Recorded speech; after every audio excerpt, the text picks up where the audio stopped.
may have heard and should definitely tell someone else, the snake crusher that died on the cross did not stay dead. He couldn't.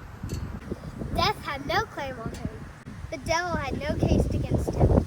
And sin had no wages for him that he couldn't pay.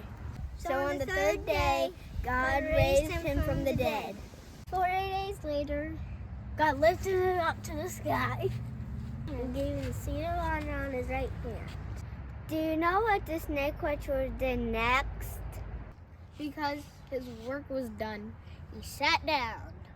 And God gave him the name above all names, so that at the name of Jesus, everybody and everything will start to sing and shout and worship.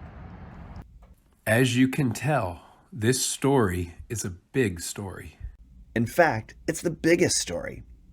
It's a familiar story to some of us. It's a true story for all of us.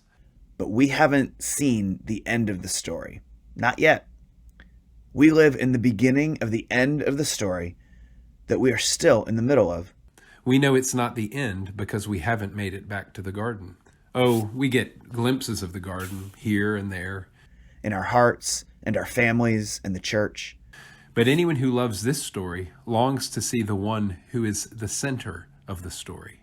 The snake crusher is coming back again to wipe away all the bad guys and wipe away every tear. He's coming to make a new beginning and to finish what he started. He's coming to give us a home we once had and might have forgotten that we lost. So keep waiting for him. Keep believing in him. Keep trusting that the story isn't over yet. God's promises never fail. And the promised one never disappoints. One day we will see him. One day we will be with him. One day there will be nothing but the best days. Day after day after day. And forever and ever. It will be a wonderful time to be God's children in God's wonderful world.